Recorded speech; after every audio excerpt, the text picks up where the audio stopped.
మావయ్య వాళ్ళది చాలా పెద్ద ఇల్లు. పెద్ద పెద్ద అరుగులు, మండువా లోగిళ్ళు, భోజనాల గది, ఇంటికి పైకప్పు చాలా ఎత్తుగా ఉంటుంది. ఇల్లంతా వేసవి కాలంలో కూడా చలివేంద్రంలా ఉంటుంది. పెళ్ళని సున్నాలు వేయించినట్టున్నారు. ఇల్లంతా పరిమళంతో నిండింది. వాకిట్లో పెద్ద షామియానా వేశారు. పిల్లలంతా గోలగోలగా ఆడుకుంటున్నారు. గదులన్నీ శుభ్రంగా కడిగి శుద్ధముక్కతో పెద్ద పెద్ద ముగ్గులేశారు. కొంచెం ఎత్తుగా ఉన్న గడపలన్నింటికీ పసుపు రాసి కుంకుమ, బియ్యం పిండితో ముగ్గులేశారు.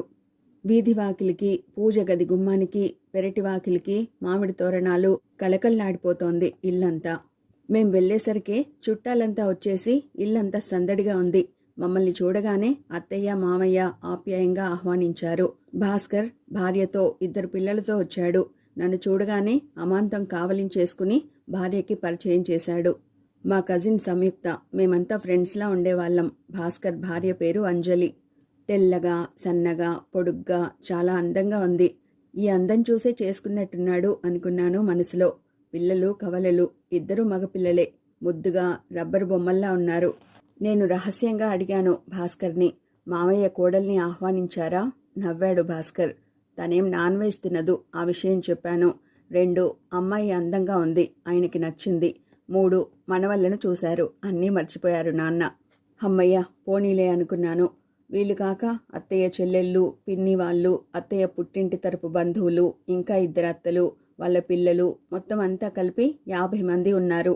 ఆడవాళ్ళంతా కలిసి వంటావిడ దగ్గర కూర్చుని వంటలు చేయిస్తున్నారు. లోపల నుంచి కమ్మటి నేతి వాసన వస్తోంది. బెల్లం పాకం నోరూరిస్తోంది. చాలా కాలానికి కలుసుకున్న అన్నయ్యల్ని, వదినల్ని, చెల్లెళ్ళని వదిలిపెట్టకుండా తిరుగుతూ అమ్మ వాళ్ళల్లో కలిసిపోయింది. మమ్మల్ని చూడగానే వచ్చి స్నానాలు చేయండి, టిఫిన్ కాఫీ తీసుకుందరు గాని అంటూ హడావుడిగా వెళ్ళబోతూ నా దగ్గర ఆగి నా డ్రెస్ చూస్తూ అడిగింది, చీరలు తెచ్చుకున్నావా? ఈ దిక్కుమాలిన డ్రెస్సులే తెచ్చుకున్నావా? అమ్మ అనుమానానికి నాకు నవ్వొచ్చింది. పట్టు చీరలు తెచ్చుకున్నాను, సరేనా అన్నాను. మంచి పని చేశావు అంటూ వెళ్ళిపోయింది. కాసేపట్లో నాన్న స్నానం, టిఫిన్ కానిచ్చి మామయ్యలు, బాబాయ్లతో కలిసి ఊళ్ళోకి వెళ్ళిపోయాడు.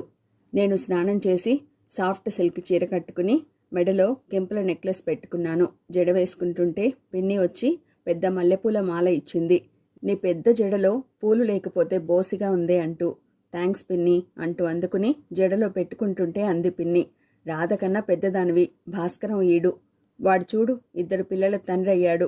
నువ్వేంటే ఇంకా చదువు సంధ్య అంటూ ఇలా బ్రహ్మచారినిలా ఉన్నావు. ఇంకా పెళ్ళెప్పుడు చేసుకుంటావు? అయినప్పుడు పిన్ని అన్నాను. చాలే తిక్క మాటలు. నీ జాతకం తీసుకెళ్లి ఎవరన్నా జ్యోతిష్యుడికి చూపించు. నీకు కూడా రాధకి చేసినట్టు ఏదన్నా శాంతి చేయించాలేమో. రాధకి శాంతి చేయించారా? విస్తుపోయి అడిగాను. అవును, అది పెద్ద మనిషి అయిన ఘడియ బాలేదట. అంచేతే సంబంధాలు ఓ పట్టాన కుదరడం లేదని మామయ్య రాజమండ్రిలో పెద్ద జ్యోతిష్యుడుంటే తీసుకెళ్లి జాతకం చూపించాడు. ఏవో గ్రహాలు బాగా లేవని శాంతులు చేయించమంటే చేయించాడు.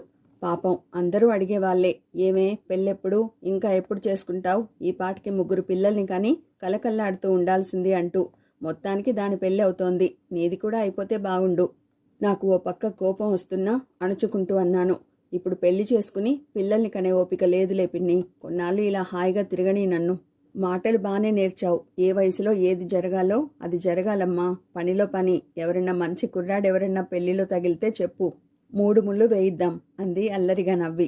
నేను నవ్వేశాను. పిన్ని వెళ్ళిపోయింది. నేను తయారై రాధని వెతుక్కుంటూ ఇల్లంతా తిరుగుతుంటే పెరట్లో బట్టలు జాడిస్తూ కనిపించింది. 2 రోజుల్లో పెళ్లి పెట్టుకుని ఈ పిల్ల బట్టలు ఉతుకుతుందేంటి అనుకుంటూ దగ్గరగా వెళ్ళి అడిగాను.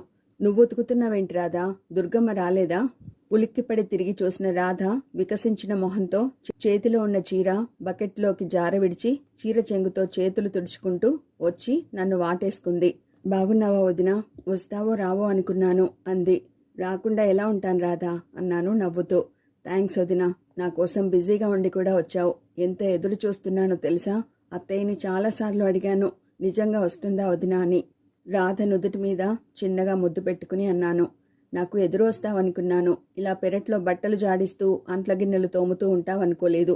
పెళ్లి కూతురుగా చేతుల నిండా మెహందీ పెట్టుకుని కలల ప్రపంచంలో విహరిస్తూ ఉండాల్సిన దానివి ఈ పనేంటి అంటూ బకెట్లో ఉన్న చీర అందుకుంటుంటే, అయ్యయ్యో నువ్వెందుకు ఉతకడం, దుర్గమ్మ వస్తుంది. ఇది కొత్త చీర, పాడు చేస్తుందని నేనే ఉతుక్కుంటున్నాను. అయిపోయింది, జాడించి ఆరేసి వస్తాను. నువ్వు పలహారం తిన్నావా? గబగబా అడిగింది నా చేతిలోంచి చీర లాక్కుని జాడిస్తూ. నువ్వు తిన్నావా అడిగాను. లేదొదినా, ఇంకా 9 కదా అయింది, పద ఇద్దరం తిందాం అంటూ చీర గట్టిగా దులిపి ఆరేసి నా భుజం మీద చెయ్యేసి వంటగదికి పెరటికి మధ్యలో ఉన్న నడవలోకి తీసుకెళ్ళింది. వరుసగా 2 చెక్కబల్లలు వేసి వాటి మీద తెల్లటి పాత చీర కప్పి పలహారాల గిన్నెలు, పళ్ళాలు, చెంచాలు పెట్టారు. ఓ బల్ల మీద మంచినీళ్ళ డబ్బా, కాఫీ క్యాన్, గ్లాసులు. పర్వాలేదు, సిటీ కల్చర్ వచ్చేసింది అనుకున్నాను. రావొదినా. ఇడ్లీ, గారె, అల్లం పచ్చడి, కొబ్బరి పచ్చడి, కారప్పొడి, కొంచెం సేమియా పాయసం అన్నీ వడ్డించిన పెద్ద ప్లేటు నా చేతికిచ్చింది. ఇవన్నీ తినడానికేనా? నవ్వాను. తినాలి, పెళ్ళింట్లో ఇది తినను అది తినను అనడానికి లేదు. నేను 2 గారెలు, 1 ఇడ్లీ తినాలనుకున్న దాన్ని దూదిలా మెత్తగా నోట్లో వేసుకోగానే కరిగిపోతున్న ఇడ్లీల రుచి, వేడివేడిగా కరకరలాడుతూ అల్లం పచ్చిమిర్చి ఘాటుతో ఉన్న గారెల రుచికి 3 ఇడ్లీలు, గారెలు తినేశాను.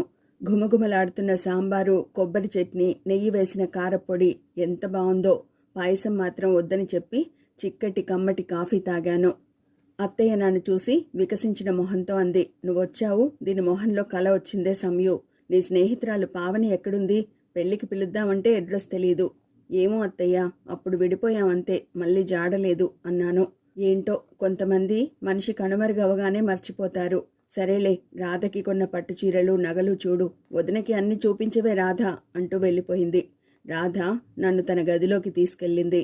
సాధారణంగా పెళ్లి అనగానే ఆడపిల్లల మొహంలో ఎంతో కల వస్తుంది. రాధ మొహంలో మాత్రం ఏదో దిగులు కనిపిస్తోంది నాకు. నా లాయర్ బుర్రకి లేనిపోని అనుమానాలు వస్తున్నాయని కాసేపు సర్దుకున్నా అడగకుండా మాత్రం ఉండలేకపోయాను. ఇదిగో వదినా, ఇదేమో పెళ్లి కూతుర్ని చేసి పెట్టడానికి అమ్మ వాళ్ళు కొన్నారు, ఇది గౌరీ పూజకి అంటూ మంచం మీద పట్టుచీరలన్నీ పేరుస్తున్న రాధ మొహంలోకి చూస్తూ అడిగాను. ఏంటి రాధా, నీ మొహంలో పెళ్లికల రాలేదే? రాధ చివ్వున చూసింది నా మొహంలోకి. అనుకోని ప్రశ్న విన్నట్టు ఆమె మొహంలోని భావాలే చెప్తున్నాయి. తిరిగి తల వంచుకుని అంది, ఇంకా పెళ్లి కూతుర్ని చేయలేదుగా, అంతేనా? సూటిగా అడిగాను.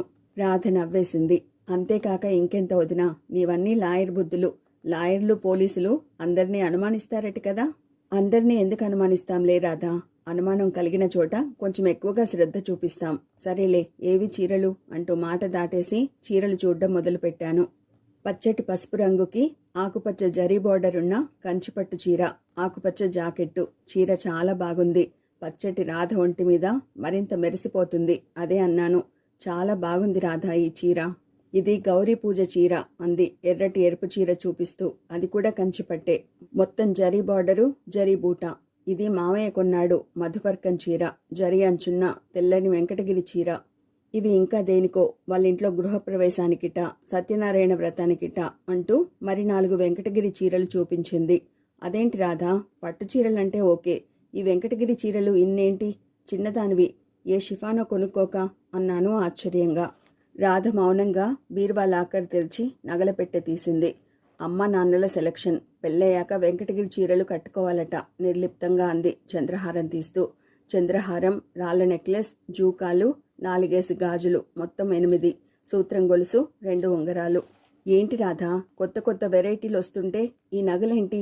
పాతకాలం నగలు. చంద్రహారంలోనే ఎంతో నాజూకైన డిజైన్ వస్తోంది అసంతృప్తిగా అన్నాను. రాధ మంచం మీద బాసింపట్టు వేసుకుని కూర్చుంటూ అంది, కొత్తగా అడుగుతావేం వదినా, ఈ ప్రపంచం మొత్తం ముందుకు పరిగెడుతుంటే మా ఇంట్లో మాత్రం మేము వెనక్కి వెనక్కి వెళ్ళిపోతున్నాం. ఎలాగో అన్నయ్య ఈ ఇంట్లో నుంచి బయటపడి హాయిగా ఉన్నాడు.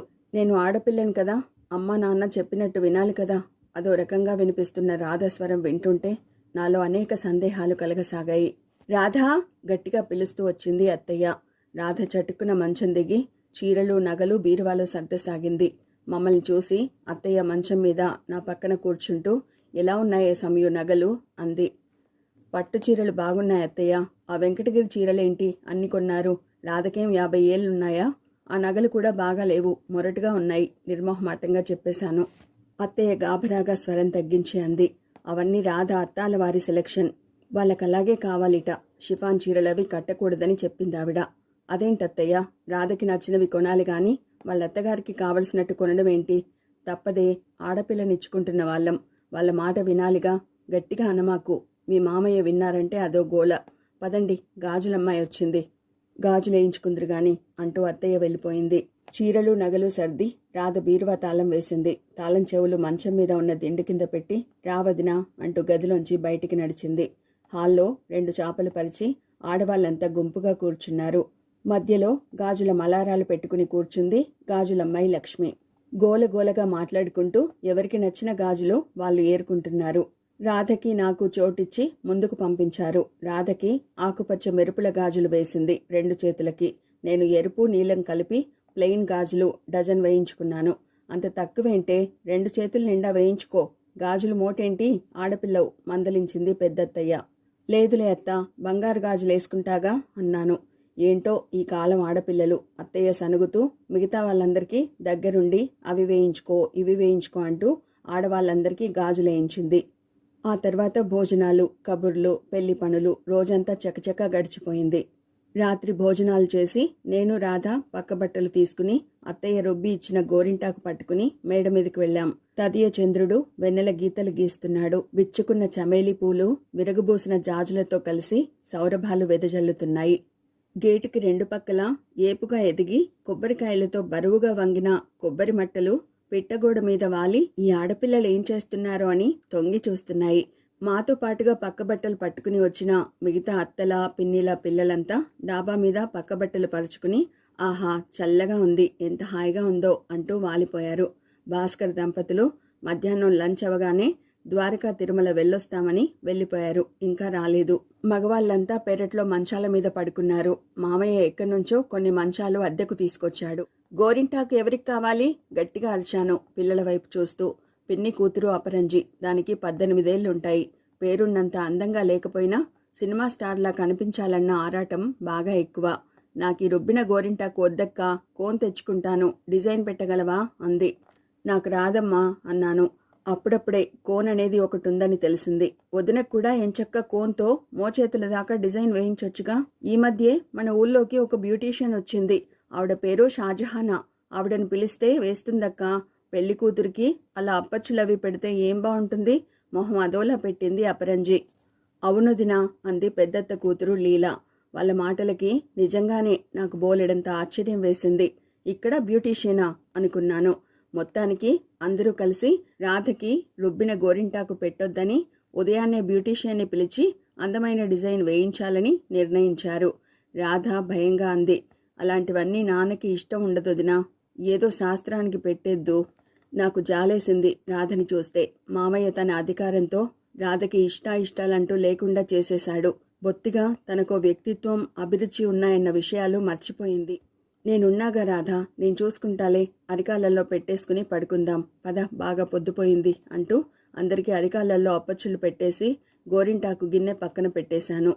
పాత గుడ్డకి చేతులు తుడుచుకుని రాధ నేను ఓ పక్కకి మా పక్క బట్టలు జరుపుకుని పడుకున్నాం. అర్ధచంద్రుడు మేఘాలతో దోబూచులాడుతున్నాడు. తారకలన్నీ ఎక్కడికో పరుగులు పెడుతున్నట్టు కదులుతున్నాయి. రాధ వెల్లకిలా పడుకుని ఆకాశం కేసి చూస్తోంది. నేను ఎడం చేయి రాధ పొట్ట మీద వేసి నెమ్మదిగా మృదువుగా అడిగాను, రాధ, అబ్బాయి ఎలా ఉన్నాడు? నీకు నచ్చాడా? రాధ కొద్ది నిమిషాలు మౌనంగా ఉండిపోయింది. మాట్లాడవేం రాధ అడిగాను. రాధ మాట్లాడలేదు. ఆమె మౌనం 1000 భావాలకు సంకేతంలా అనిపించింది. ఉన్నట్టుండి సన్నటి స్వరంతో అంది, ఎలా ఉన్నాడో నేను చూడలేదొదినా. నాకు షాక్ కొట్టినట్టయింది. ఆశ్చర్యంగా అడిగాను, అదేంటి, పెళ్లి చూపుల్లో అతన్ని చూడలేదా? లేదు. ఎందుకని? తెలియదు, చూడమని నాకెవరూ చెప్పలేదు. ఒకళ్ళు చెప్పడం ఏంటి? చేసుకునేవాడు ఎలా ఉన్నాడో చూడకుండా ఏం చేశావు? రాధ నవ్వింది. ఓ చుక్క రాలినట్టు, మరో చుక్క మొలిచినట్టు నవ్వింది. సన్నగా శబ్దం చేస్తూ నవ్విన ఆ నవ్వులో అస్తిత్వ పోరాటంలో శతాబ్దాలుగా ఓడిపోతున్న కొన్ని కోట్ల స్త్రీల హృదయ ఘోష వినిపించింది. లాలనగా అడిగాను, నీ నవ్వుకి అర్థం తెలుసుకోవాలనుంది రాధా. రాధ పక్కకి ఒత్తిగిల్లింది. పెళ్లి సందర్భంగా డాబా ఇల్లు మొత్తం అలంకరించిన సీరియల్ బల్బుల వెలుగులో ఆమె కాటుక కళ్ళు మెరిసిపోతున్నాయి. సన్నగా నిట్టూర్చి మృదువుగా చెప్పింది, అమ్మ నాకు పట్టుచీర కట్టి మెడలో గొలుసు వేసి జడలో పూలు పెట్టి హాల్లోకి పెళ్లివారి ముందుకు తీసుకెళ్తూ చెప్పింది, తల వంచుకో అని. అలా వంచిన తల మళ్ళీ అమ్మ ఎత్తమన్నదాకా ఎత్తలేదు. ఎలా చూడను? రాధా అవాక్కై చూశాను. కాబోయే జీవిత భాగస్వామిని కనీసం కళ్ళెత్తి చూసుకోవడానికి కూడా తల్లిదండ్రుల అనుమతి ఆశించిందా రాధ? ఆడపిల్ల ఒదిగి ఒదిగి ఉండాలి అని చిన్నప్పటి నుంచి అత్తయ్య మామయ్య నూరిపోసిన ఫలితమా ఇంత పరాధీనగా బతుకుతోందా రాధ? ప్రేమించి పెళ్లి చేసుకునే ధైర్యం లేదంటే కొంతవరకు నేను జీర్ణం చేసుకోగలను. కానీ పెళ్లి చూపులు ఏర్పాటు చేసినా తనకు కాబోయే భర్త ఎలా ఉన్నాడో చూడ్డానికి రాధని చూస్తుంటే జాలితో మనసు కరిగిపోతున్నా చిరాకు కూడా వేసింది. నన్ను నేను తమాయించుకుంటూ కొంచెం సీరియస్గా అడిగాను. ఏం మాట్లాడుతున్నావు? అత్తయ్య చాదస్తంగా ఏదో చెబితే కాబోయే భర్త ఎలా ఉన్నాడో చూడకుండా ఎలా ఒప్పుకున్నావే పెళ్లికి? నేను ఒప్పుకోవడం ఏంటి? నువ్వు ఒప్పుకోకుండా ఎలా నిర్ణయించారు? రాధ నవ్వింది. ఎంత పిచ్చిదాని వదినా, వాళ్ళు నిర్ణయించాకే పెళ్లి చూపులకు పిలిచారు. అదెలా రాధా? నీ అభిప్రాయం లేకుండా ఎలా నిర్ణయిస్తారు? నా అభిప్రాయం ఎవరికి కావాలొదినా? నా అభిప్రాయంతో అమ్మ నన్ను కనలేదు. నువ్వు అబ్బాయిగా పుడతావా అమ్మాయిగా పుడతావా అని ఆ రోజు నన్ను అమ్మ అడిగి ఉంటే ఖచ్చితంగా అబ్బాయిగానే పుడతానని చెప్పేదాన్ని. కానీ అడగలేదే. అంతేకాదు, చిన్నప్పటి నుంచి ఏ విషయంలోనూ నన్ను ఏ అభిప్రాయమూ అమ్మ నాన్న అడగలేదు. నాకు పుట్టినరోజుకి ఎలాంటి గౌను కావాలని కానీ, ఎలాంటి పరికిణి కావాలని కానీ, ఎలాంటి చీర కావాలని కానీ ఏది అడగలేదు. 10th చదువు ఆపేస్తావా, కాలేజీకి వెడతావా అని నన్ను అడగలేదు. చదువు మానే అన్నారు, మానేశాను. ఇంట్లో అంట్లు తోము అన్నారు, తోమాను. ఇప్పుడు నీకు ఆ అబ్బాయి నచ్చాడా అని నన్నెవరు అడిగారు? రాధ గొంతులో జీరా. రాధా, నేను విచలితురాలినైనాను.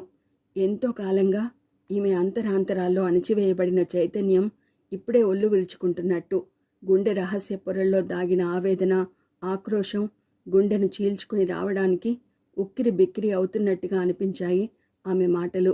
రాధా అన్నాను బాధగా. రాధ మాట్లాడలేదు. సన్నని నిట్టూర్పు రాబోయి ఆగిపోయినట్టు ఉచ్ఛ్వాస నిశ్వాసలు వేగం పెరిగింది. ఇంతకాలంగా అణుచుకున్న దుఃఖం వరదలై పొంగిపోవడానికి సిద్ధంగా ఉంది. ఇన్నేళ్లుగా అనుకువని శాంతాన్ని సహనాన్ని అలవర్చుకున్న ఆ ముద్దరాలు అమ్మ కొందనో నాన్న కొన్నాడనో ఇష్టం లేకపోయినా బట్టల్ని సర్దుకుని కట్టుకున్నట్లే భర్తని కట్టుకోబోతోంది. ఎలా జరుగుతుంది? అసలు ఇదెలా సాధ్యం? బట్టలు నచ్చకపోతే 1-2 సార్లు కట్టుకుని అవతల పారేయొచ్చు. కానీ భర్తని పారేసే సంస్కృతి సంప్రదాయంలో బతకడం లేదే. ఇంతగా అస్వతంత్రురాలుగా బతికే ఈమె జీవితం భవిష్యత్తులో ఎలా ఉండబోతోంది? పోనీ అబ్బాయి ఏం చేస్తున్నాడో, ఏం చదువుకున్నాడో తెలుసా? మెడికల్ రిప్రజెంటేటివ్ అట. అదేంటి రాధా, అట ఏంటి? నువ్వు అడగలేదా ఏం చదువుకున్నావని? రాధ నవ్వింది. ఈసారి ఆమె నవ్వులో పగిలిన గాజు శబ్దం వినిపించింది నాకు. ఎవరిని అడగాలి? ఎవరినైతే కట్టుకోబోతున్నావో వాళ్ళనే కోపం అణచుకోవడానికి ప్రయత్నిస్తూ అన్నాను. ఎంత పిచ్చిదాని వదినా! ఒక మగవాడిని తీసుకొచ్చి నా మెడలో 3 ముళ్ళు వేయిస్తే వేయించుకోవడం తప్ప ఇంకేమీ ప్రశ్నించే హక్కు నాకు లేదు. నీలాగా నేను చదువుకున్న దాన్ని, స్వతంత్రురాలిని కాను. నేను మానసికంగా, ఆర్థికంగా, సామాజికంగా నాన్న మీద ఆధారపడ్డాను. పెళ్ళయ్యాక నాన్న ప్లేస్లో మొగుడొస్తాడు, అంతే. నా బతుకు నావ మాత్రం యథాతథం. పెళ్లి చేసుకున్న వాడితో కాపురం చేయడం, పిల్లల్ని కనడం, వాళ్ళని పెంచడం, పెద్ద చేయడం, ఇదే ఈ ఇంటి ఆడపిల్ల ధర్మం.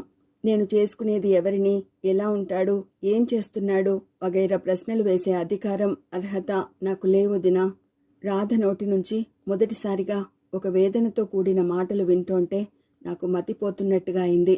ఇదేం న్యాయమని నా అంతరాత్మ ఘోషించసాగింది. ఈమె పెళ్లి చూపులు ఎందుకు జరిగాయి? ఈమెని అలంకరించి కూర్చోబెట్టి అబ్బాయి తల్లిదండ్రులకి చూపించడం తప్ప ఈమె అబ్బాయిని చూడకూడదా? అసలు ఆ అబ్బాయి ఏం చేస్తున్నాడు, ఎలా ఉన్నాడు, ఏం చదువుకున్నాడు ఏమీ తెలియకుండా తల వంచుకుని 3 ముళ్ళేయించుకుని 100 ఏళ్ళు అతనితో ఎలా బతుకుతుంది, ఎలా కాపురం చేస్తుంది, ఎలా పిల్లల్ని కంటుంది? ఎన్ని ప్రశ్నలు!